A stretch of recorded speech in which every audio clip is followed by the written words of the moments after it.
Two little punk ass fucking white Jewish dudes wanted to talk shit.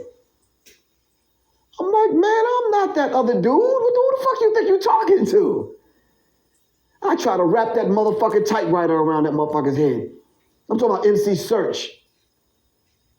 And my argument with him wasn't about Jewish people. It was about him disrespecting Malcolm X and black people in front of the Audubon Ballroom when Malcolm X got assassinated. And I'm like, I stepped in the room, I'm like, the rest of these motherfuckers can sit around and give your bitch ass a pass. I'm not. So I'm like, so they called the police on me. So they called the police, and yeah. You end up getting into a fight with MC Search from third base? Yeah, him and his little punk ass little sidekick. What a Pete, whatever the fuck. Pete Nice, yeah. Pete Pussy. Okay. Yeah. And they called the police on you. And at the time, third base assigned a Def Jam. Well, we're at Def Jam. We're in a room. Yeah. We're having a meeting about the Jewish thing, the disrespect. Everybody's there meeting. And I walk in the room. I walk in the room not knowing there's a fucking meeting about me.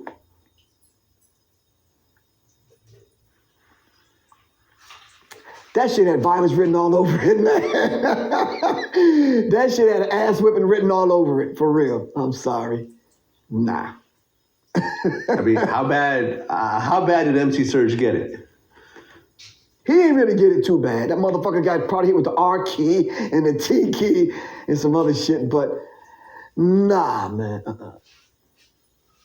Okay, so I guess I'm a little confused. So when they initially kicked you out of the group, did Public Enemy disband altogether? No, they actually stepped it up, which I was shocked. I'm like, is something going on that I don't know about? I don't know. Okay. So then you're back in the group, Fear of a Black Planet comes out, and then they kicked you out of the group again? Yep. We met with Minister Farrakhan, had this big discussion. After that conversation, Griff was gone.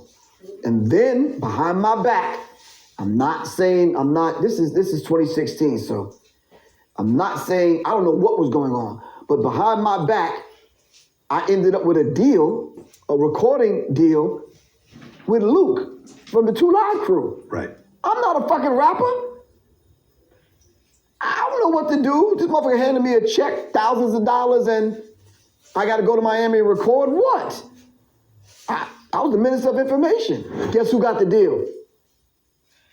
Chuck D. Who got the deal? Chuck D.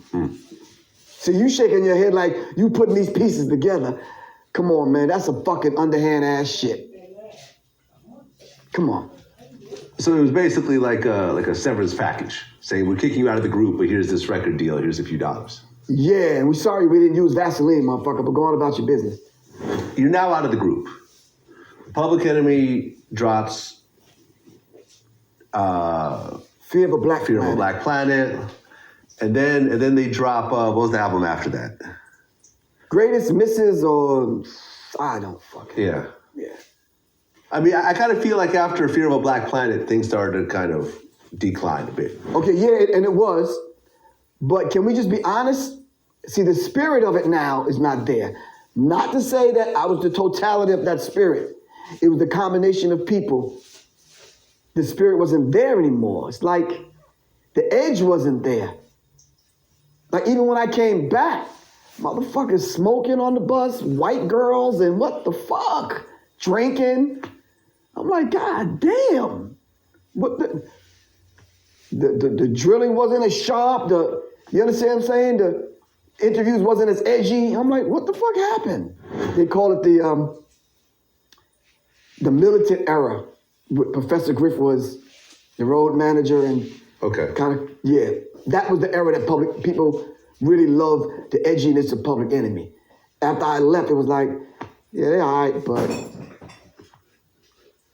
Well, how did you end up getting back in the group?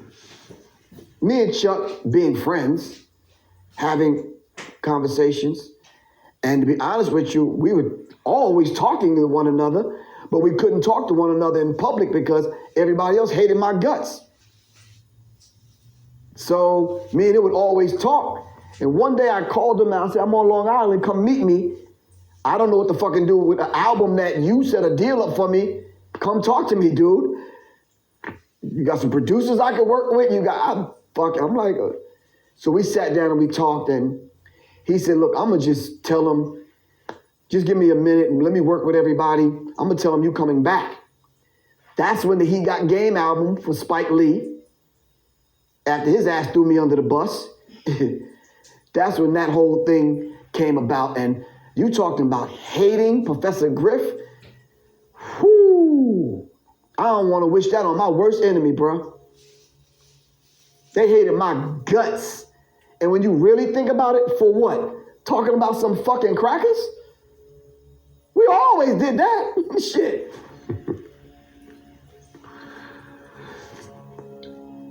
So after that, after the He Got Game album, you were officially back in the group.